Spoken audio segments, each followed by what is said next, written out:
Alors, un exercice important ici, il faut démontrer que la fonction h qui a toute x associe un tiers de x carré moins 1 est une fonction croissante sur l'ensemble des réels positifs. Donc ici, regardez, je vais faire un axe, d'accord? Ça c'est l'axe des abscisses, là il y a 0. Alors ce qu'on entend par l'ensemble des réels positifs, c'est cet ensemble-ci, vous voyez?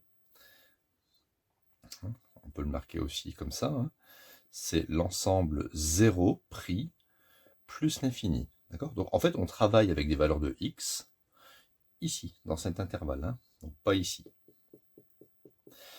Alors ce qu'on va faire, regardez, je vais juste marquer ici, positionner l'axe des ordonnées. Et comment on va faire pour montrer qu'une fonction est croissante? Eh bien en fait, imaginez une fonction croissante. D'accord?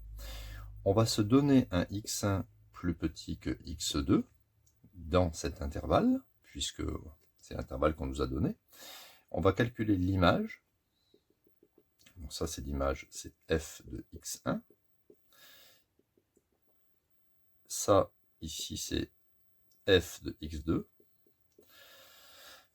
Et avec un point de départ x1 plus petit que x2, ça on va se l'imposer au départ.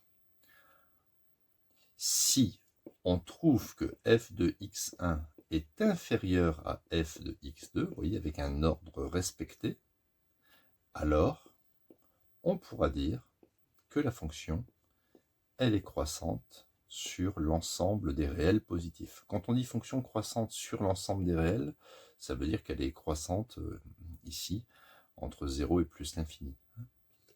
Voilà, donc on va prendre comme point de départ x1 plus petit que x2. Alors, on y va. x1 plus petit que x2. Avec x1 et x2, deux réels, bien sûr, positifs. Quand on prend deux réels positifs, on a le droit de mettre au carré de chaque côté. Imaginez par exemple, si vous dites 2 est inférieur à 5, on a le droit de dire que 2 au carré, c'est plus petit que 5 au carré. Ça marche, regardez, là ça fait 4. 4 est plus petit que 25. D'accord? Donc là, je dis ici, je mets au carré. Donc si je mets au carré, ça fait x1 carré inférieur à x2 carré. Maintenant, je vais multiplier par un tiers. Donc, quand on multiplie par un tiers, qui est strictement positif, un tiers, ça ne change pas le sens de l'inégalité. Donc, je vais me retrouver avec un tiers de x1 carré qui est inférieur à un tiers de x2 carré.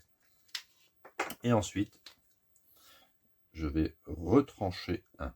Quand on retranche 1, ça ne change pas le sens de l'inégalité. Donc je vais avoir un tiers de x1 carré moins 1, et ici un tiers de x2 carré moins 1. Et ça, c'est exactement un tiers de x1 carré moins 1, c'est exactement, alors la fonction ici, on l'a appelée h, donc on peut mettre ici h. Ça c'est exactement h de x1, qui est inférieur à h de x2. Je rappelle qu'ici, l'expression de h de x, c'est un tiers de x carré moins 1. D'accord? Donc, à partir du moment où le point de départ, c'était x1 inférieur à x2, et qu'on a réussi à démontrer que l'image de x1 est plus petite que l'image de x2, on a cette configuration-là, et ça veut dire que h, elle sera croissante sur 0 plus l'infini, ou bien sur R+.